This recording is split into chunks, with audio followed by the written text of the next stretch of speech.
Hello mga ka-dear friends, kinanausab si Papa Joe and laing adlaw no sab ug lain na sad nga istorya sa kinabuhi ang atong pag-asawan karon taon. Pero sa dili pa mangay ko og daghang salamat sa inyong pagsuporta sa tuang YouTube channel. Gamay na lang gyud kuwang og mag 50k na ta. And of course, sa mga nakasubscribe na diha daghang salamat sa way puas ninyong suporta og sa pagpanabi sa inyong mga higala nga naa ni atong channel ni exist ni siya. And of course, wala pa ka-suporta, ay igo ra nakapaminaw, wala ka-subscribe, please click the subscribe button o ang notification button para ma-notify mo sa mga bag-o natong istorya. Bag-o raman ta, nagsaulog sa Mother's Day. O pila ka simana na sad, inig June, ang Father's Day. So ang tema sa atong istorya karon kabahin sa usa ka amahan. Again, mayong adlaw kanyang tanan, labi na gyud sa itong mga followers nga nagkadaghan na diya sa Cagayan de Oro, Bohol, Tabugon, Cebu ug mga OFWs around the globe. Daghang salamat sa pag-impart ninyo sa inyong mga istorya sa kinabuhi. Ang istorya karon nga akong bagabasahon gikan sa letter sender nga taga Cagayan, again. Magpasalamat ko sa mga taga Cagayan kay daghan ug sunod-sunod na gyud ang nagpadahan nako og kaagi nga puros taga Cagayan de Oro. For almost 20 years na akong pagpanambag sa radyo o sa ragyod ang akong gisigihan og balik-balik based on experience. Nga unya pa nimo makit-i ang values o sa katao o sa butang kung wala na diha. Kanabang di na nimo pwedeng gunitan. As always, makaingon ka nga uwahay na ang tanan.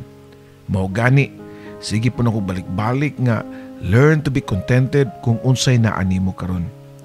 Appreciate sa mga butang. Bisan unsa kagamay, i-appreciate ang hangin nga imong giginhawa. Practice to say I love you to the people you love. Kay dili sa tanang panahon, naa sila kanunay. Dear Papa Joe, mayong adlaw nimo, ako si Zia, 27 years old nga tubong taga Cagayan de Oro. Pero karon na ako diri sa Cebu City. Nagsuwat ko sa nga storya para ma-share pod nako ug i-shoutout nako sa tibuok kalibutan ang gugma sa akong amahan diri kanako. Ang among pamilya dili kayo matawag og lisod kaayo. Kay ang akong mama ug papa mga kugihan kaayo. Nagtinabangay silang duha sa pag-ugmad sa yuta nga kabilin sa ilang mga ginikanan. Ang akong mama, labi na gyud ang akong papa kay mauna siguro'y pinakabuutang tao nga ako ang nakaila sa tibuok na akong kinabuhi. Sige kaingon ko na dili mi dato, pero abunda mi sa pagmahal. Kaming 7 ka man nag-igsuon. Ako di ay ang ikaunom ug doon na pa ko'y manghod. Ang kinabuhi nilang mama ug papa nagtuyok lang sa balay ug sa bukid kundiin naa didto ang among uma. Among yuta kabilin pa sa akong lolo nga kompleto sa mga tanom sama sa okra, taong, palya, sikwa ug naapod may kasagingan, maisan ug gamay nga basakan. Naghimo ang akong papa og gamay nga payag nga igo ra mapapahuwayan nilang mama kung kapuyo na sila sa pag-uma. Pwede higda-higdaan. Mong kami sa akong mga manghod, ganahan kami mukuyog sa bukid. Kuyog na pud mi sa bukid pa ha, matod ko pa sa akong papa. Pero nibalibad siya. Ayaw na lang lagi kay dagan kayong lamok dito pamaakon unya mo. Tubag pa sa akong papa. Pero namugos gud mi. Amo ding hilak-hilakan ang among papa para maluoy og dadon na lang mi sa bukid. Tuod man dito sa bukid, ganahan kay mi sa akong manghod. Lingaw kaayo mi nga magsakay-sakay og kabaw. Puli-puli ming duha. Di na mo ibana ang kainit sa adlaw. Si papa ang mabalaka namong duha sa kuang manghod. Zia, dali sa mo bi. Daday mo manghod. Tawag pa ni papa namo. Mao ding gitawag mi niya kay pusto niya ang among mga ulo ug mga sinina unya gipasulob mig jacket para maproteksyonan mi sa kainit sa adlaw ug mga lamok. Unya, puli-puli na dayon mig sakay sa kabaw. Ako una kay ako may maguwang. Muha na din si papa nako nga, o sige na, panggunit kay manlarga na ta. Unya ni human na kog sakay-sakay sa kabaw, munaog na ko, kay ako sa manghod nga turno nga mo sakay. Puwerteng lipaya gyud Papa Joe, way kabutangan. Gawas sa pag-uma, doon na pala ang skills ang akong papa. Makamaupod siya nga mupanday. Panday masun ang akong papa bisag asa ra maabot og pamanday og balay unya sa mga panahon nga way magpapanday adto siya sa bukid, magdaro og mananom. Imbis dapat unta siya mapahuway pero wa gyud ko kakita sa akong papa nga nagtapol-tapol. Grabe kabuutan ang akong papa. Bisan og makainom ni kay naa man puy times nga muli si papa nga hubog pero di siya pareho sa ubang amahan nga manghasi. Hinuon mosamot ka sweet si papa basta mahubog. Wala gyud ko katilaw or kaming manag-igsuon bisag usa ka bunal or kusi gikan niya. Labi na si mama, mao nga nakaingon ko nga swerte kaayo ko nga nakamahan ko og sama niya. Dili dato. Simple lang ang pagpuyo sa probinsya, pero para nako siya ang akong hero, Papa Joe. Usa ka gabi niadto naabot siya nga hubog ug layo pa lang napatulog-tulog dayon ko. Diha sa mong sala unya pagsuod niya niduol siya nako ug iya kong nga ikantahan. Dayon iya kong kialsa padung sa kwarto. Naanad ng yug ko nga mao niya nga akong buhaton basta kabantay ko nga magpadung na si Papa. Muday kog higda sa mong sopa aron ingnon nga natug kay di man ganahan si Papa nga matug ko sa sala. Di pagyud ko niya pukawon kay di siya ganahan nga maputol ang akong tug. Iya lang kong alsahon padung sa akong kwarto unya pahigdaon sa akong katre. Wa siya idea nga gangisilang ko nga napatugtog lang di ay kay mao'y akong ampay nga kuguson sa akong papa. Di ay kausa nga dito ko natug sa akong iyaan. Unya pag-uli na ako sa mua pagkaugma nakita niya nga akong bukton nga dunay pinakan sa lamok. Iya dayon kong giingnan Papa Joe nga sukad karon ha, di na akong sugot nga ito ka matug dito ha. Kaya kay pinakan sa lamok oh. Ingon anak mi, kagiampingan sa among papa. Dili kay ako ra. Hasta na nga akong maguwang, akong mama, akong manghud, mao nga lahab kay nako ng akong papa. Usa ka semana kaduha mi mag-harvest sa bukid, Miyerkules ug Sabado. As usual, di mo sugot si papa nga mukuyog mi pero kung way klase, bisan og Miyerkules pa, mukuyog gid mi sa bukid. Kay ganahan mi magtabang-tabang bisan og di mi patabangon kay purti laging inita. Sinakugyod ang among harvest. Among ipalabor unya ang uban, lukduon paingon sa kalsada. Mutabang mig harvest. Pangguna ug lampas. Andi na ko ganahan kay kanang ting-init, kapoy kayo nga mamubo sa mga tanom. Maghakot pa mig tubig gikan sa sapa para ibubo sa mga tanom para di mamatay. Ug daghang ma-harvest ug dagkog halin inig baligya sa mga abot. Lipay na kay mi nga inigtumod nila sa lungsod pakuhaon din mig papel sa akong manghod. O isuwat ninyo ang inyong gusto ipapalit. Matod pa ni mama ug papa namong duha sa akong manghod. Kami naman lang duha sa akong manghod kay nahuman naman ang uban ng mga maguwang unya ang uban nagtrabaho, ang uban nagkapamilya na. Excited kay mi nga magsuwat sa among gustong ipapalit nga kasagaran mga gamit sa school ug mga projects. Inigabot ni mama magkapuliki og bit-bit sa mga pinalit niya sama sa mga pinadala nga school supplies, bugas ug sudan. Unya ang among paboritong pan. Maglumbaanay may kaon sa pan kami duha sa akong manghod. Oy, ayun yung kalimti ug sobra po ninyo yung amahan ha? Matod pa ni mama nako. So mong buhaton maglahi mi para sa akong papa. Dayon nanigabot ni papa among itunol niya ang iyang bahin nga pan. Pero di mi mga hawa, magatang rami niya nga magkaon. Maong usa ka ingkit pa lang niya, iyang pan. Dili niya tiwason, kay iyang bahinon ug ihatag diri namo. Ang ending, kami lang gihapon ang gakaon sa iyahang bahin. Sa paglabay sa panahon, nagsugod akong eskwela sa high school. Nikalit og abot sa akong pangunahuna nga pagka-simple ra gyud sa among life. Kung wa sa eskwelahan, sa balay, ug sa bukid naguma. Para nako pobre kayo mi. Para nako ang level sa mga nakaangat sa buhay kay kanang naay sakyanan, makatravel-travel ug kanang naa sa syudad. Just like any teenager, tuna na pud ko'y mga goals in life. Kana mao ang paglangyaw ug lain dapit someplace nga matawag og city. Puhon-puhon mo larga gyud ko para di ko matawag og prom day sa tibok na akong kinabuhi. Panaad ko pa sa akong kaugalingon, Papa Joe. Usa ka adlaw niadto ting harvest na pud sa mong bukid ug nitabang ko nila ni mama ug papa. Hay, salamat na human na gyud. Matod ko pa. Pagkadungog ni Papa, gihatagan ni ko niya og tubig nga mainom. Pahuway sa dito sa payag ka. Ikaw manggod, kuyog ka nga, wa magidunta ka namo patabanga. Matod pa sa kong Papa. Okay ra pa oy, maluoy magyukon niyo ni Mama nga kapoy na lang kay mo pirmi og uma. Kadako biya ning yutaa. Gunahan pa unya inig harvest. Dako pud kay trabahoon. Tubag ko pa. Angay ta magpasalamat nga doon na tayo yuta nga giuma. Kaya nguban siya nanaop lang o dili lang yuta. Inig harvest nila dili maila. Tagaan sila gamay. Matod pa sa kong Papa. Bitaw pa no? Dako gyud pasalamat nga gibinlan tag yuta sa kong lolo.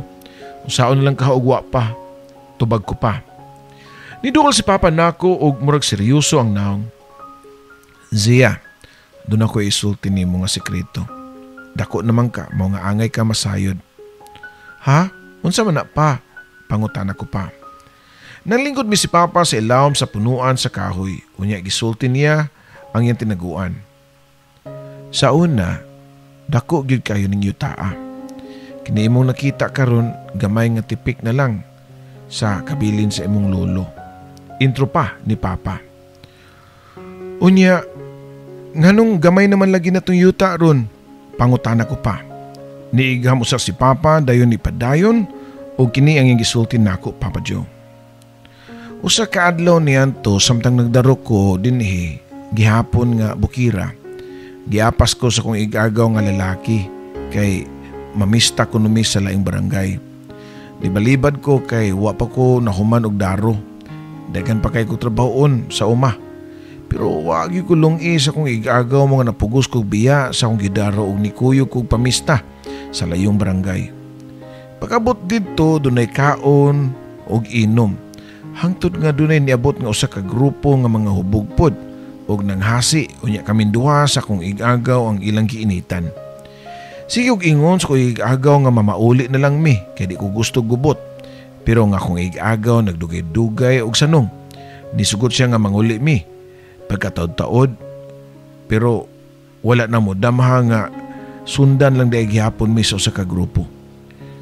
Pagabot sa medyo hilit nga dapit gidiretso ko nilang bunlot unya gidunggab sa hunting.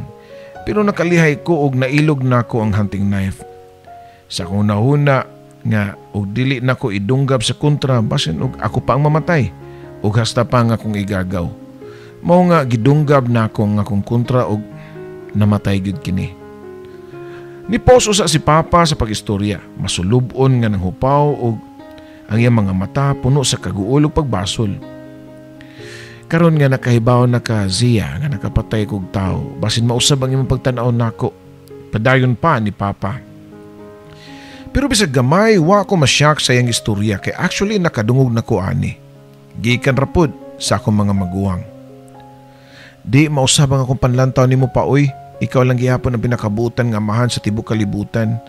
Ikaw gihapon akong hero. Proud ko pa nga tubag niya. Unya pa, nganong wa man ka na priso, pangutana ko pa niya. Napriso ko kadyot siya pero nakagawas na dayon ko tungod sa tabang ning yutaa. Giprinda ni lolo nimo ang yuta. Labaw sa katunga aning luna nga nabilin karon. Sukad ato, wa na nalukat ning maong yutaa. Mo na ni nabilin nato. Tubag pa ni Papa. Niyatong panahuna dako na kuno kaayo ang value sa 30,000 pesos nga mo'y kantidad sa pagprenda sa among yuta. Dako gyud ay og tabang sa yuta, Papa Joe. Mao siguro nga gi-value gyud ni Papa ang gamay nga nabiling luna sa bukid.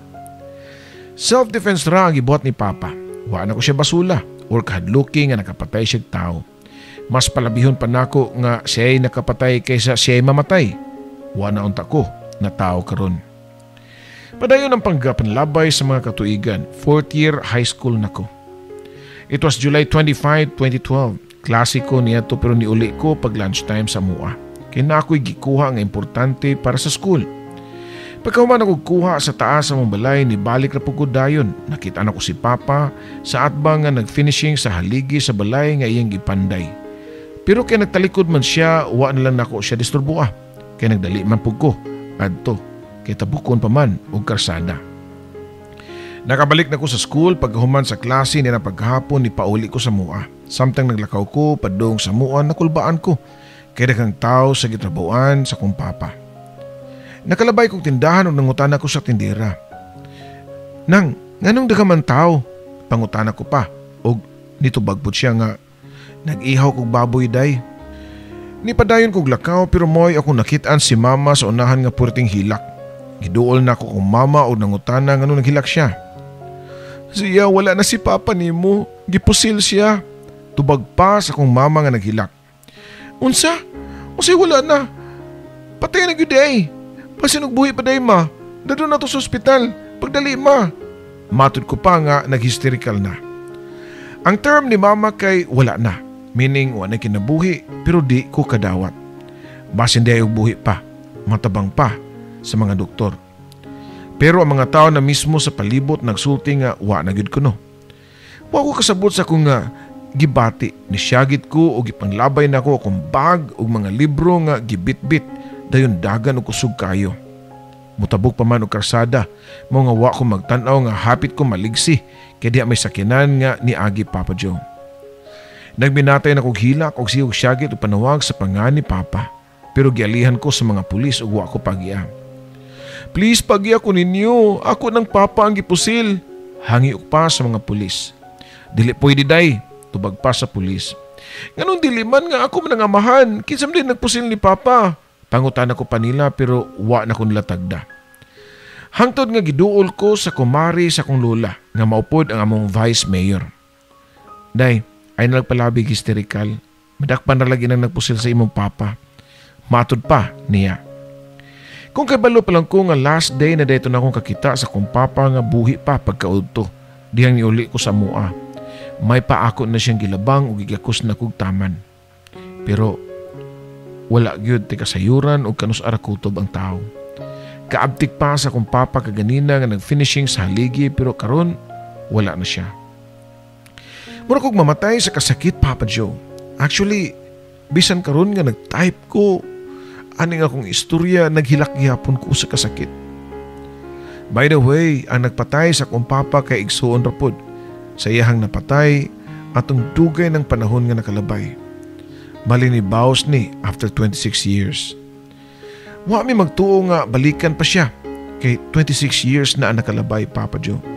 Pero gidumtan pag yun ay gihapon siya. Ang ako nagulaan kay kalitra kayo ang iyang pagbiya o guha gani ko kaingon nga love kay nako siya.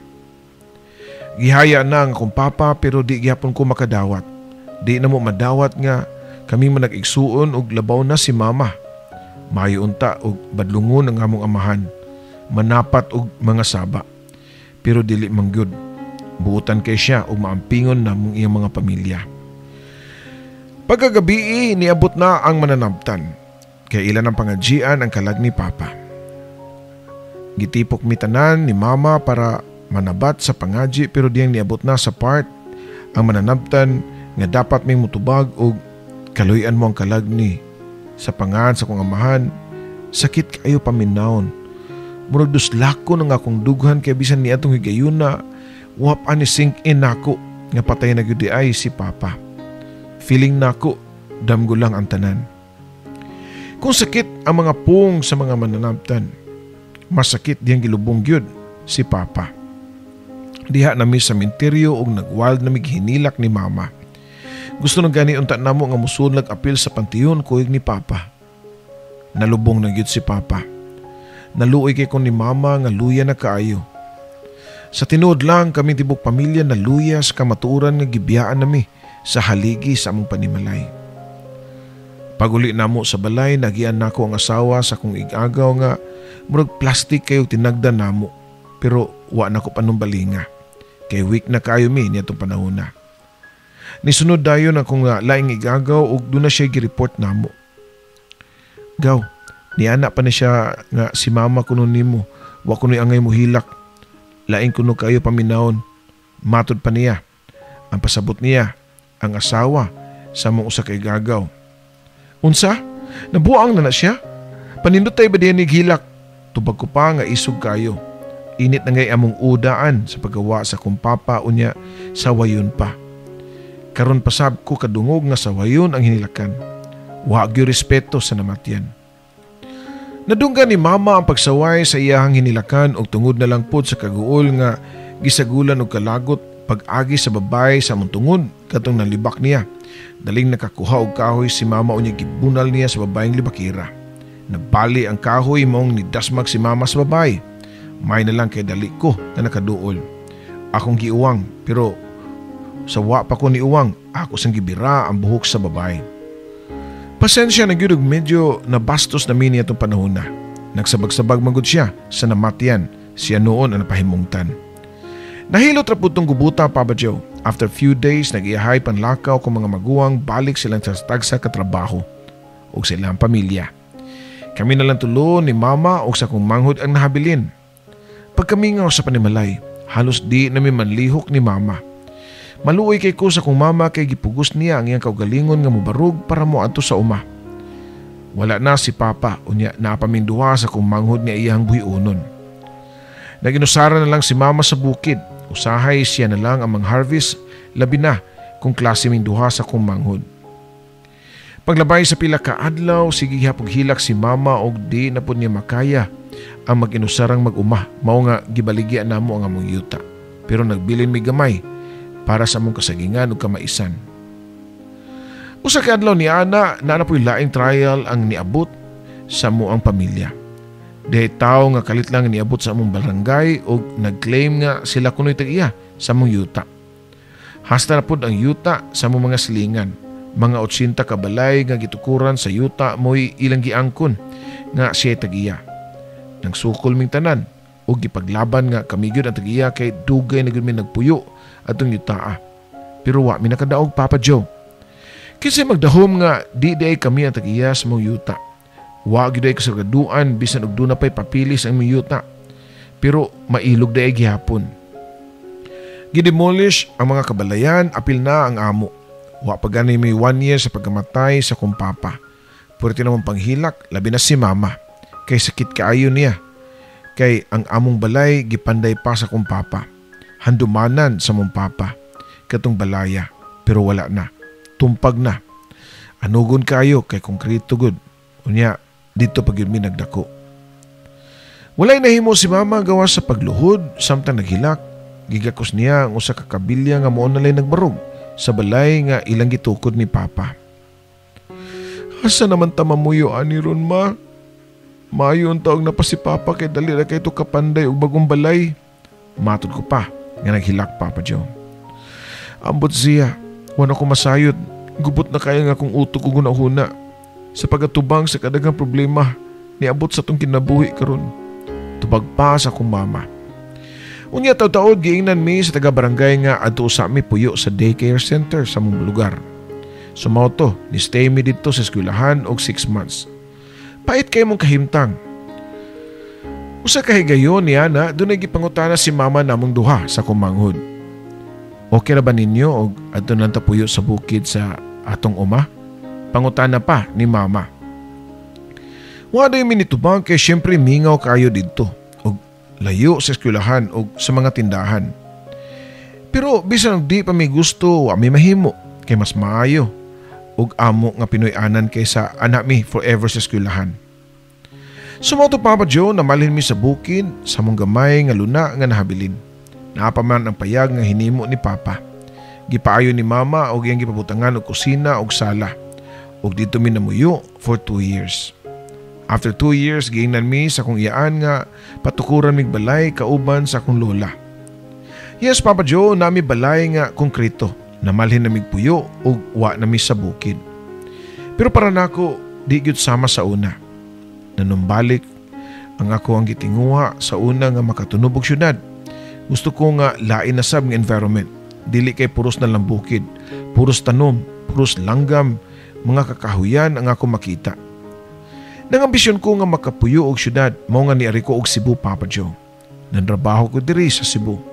At first, lipay kay ko. Sa wakas, nakatunob na ko og dako nga syudad. Pero ang wa na ko dama nga tinuod yun di ay ang giingon nila nga not all glitters are gold. Nasulti ko kini kay wala naman ko makauyon sa akong kahimtang kay na ako sa squatter nagpuyo. In fairness sa mga nagpuyo og squatter. Pero wa ko'y bati nga comment. Ang ako lang nga wa manggug ko na anad kay wa may ingon ani sa among bukid. Dito pa na ako na-realize ang akong gipangandoy sa una nga pobre kayo mi nga magbubukid, mag-uuma, ilawom sa naglagiti nga kainit sa adlaw, nga kaswerte di ay nako nga nami kaugalingong yuta. Priskong hangin, taas kayo ang imuhang pananaw. Makakaon ra ko og priskong mga prutas ug utan. Blessed di ay kayo ko. Bisa nagwa na si Papa, pero na nga kong mama og manghod sa akong tapad. Nga, pwede na kong masultian sa akong mga problema. Kung mabalik pala na ako ang panahon, mas pilion na ako ang sa una, bahalag pobre, pero puno sa gugma. Pero lisod naman ibalik ang nangagi Papa Joe. Kaya di na pwede. Tungod kay sa pagkakaroon, minyo naman ko og naagyapon mi na muyo diri sa Cebu City. Bisan nagminyo na ko, ako paghihapon ang nagsupport sa akong mama. Sud sa 7 ka tuig. Tigpadadaan ko kwarta niya. Pinangga kay nako nga akong mama kay diha na ko niya. Gibukbo tanan nga akong gugma nga wa na ko mapakita sa akong amahan. Ako lang giampo nga unta, hatagan pa siya og maayong lawas og taas nga kinabuhi. Daghang salamat sa pagbasa nimo sa akong istorya, Papa Joe. Mubura pero I hope nga makuhaan og mga moral lessons sa mga namino karon. Dini na lang kutob, imo magtatampo, Zia.